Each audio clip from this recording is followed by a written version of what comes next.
When you realize that all we have are moments, one after the other, you realize that anxiety was taking her life away from her, just a bit at a time, just a nibble at a time. I don't want this moment. I don't want this moment. I asked her what was the opposite of anxiety, and she didn't say relaxation or calm. She told me a story. She said, I remember the first date with the gentleman who ultimately became her husband. They didn't have much money, so they went to the town green, bought a hot dog, they walked around, they sat on a park bench. When the sun began to sink, she realized this date would be over at some point. It would be night, the date would be over. She didn't want the date to be over. She was having such a good experience. She wanted the sun to hover right at the horizon. And that's what I want for her, and that's what I want for your clients and for you and I, is to want this moment. Number two, their body has changed. We get hungry and we're set into motion, seeking carbohydrates. Or they change because their brain has changed. They feel lonely, they feel angry, and that sets them into motion.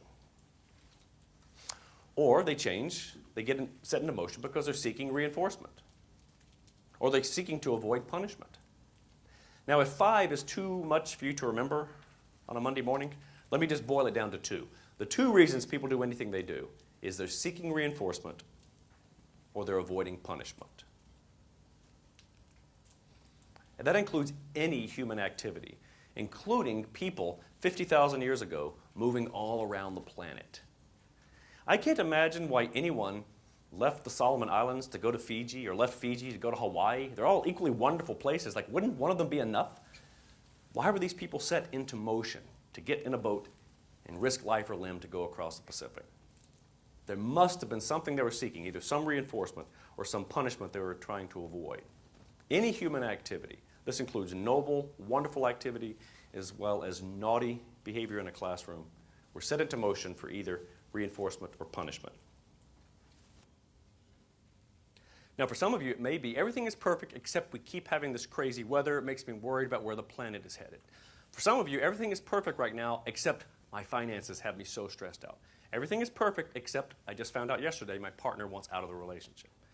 Whatever your answer was, where do you feel that in your body? Everything is perfect now except what? And how much of your space does that take up? Is the imperfection about 5% of your experience? Or 95%? Can you draw a little boundary around it? Like, everything feels good except there's this thing with my mom. It's right here. It's just this much space. It's not my whole body, but it's this. Does this question make sense to you? Or are you like, what are you talking about?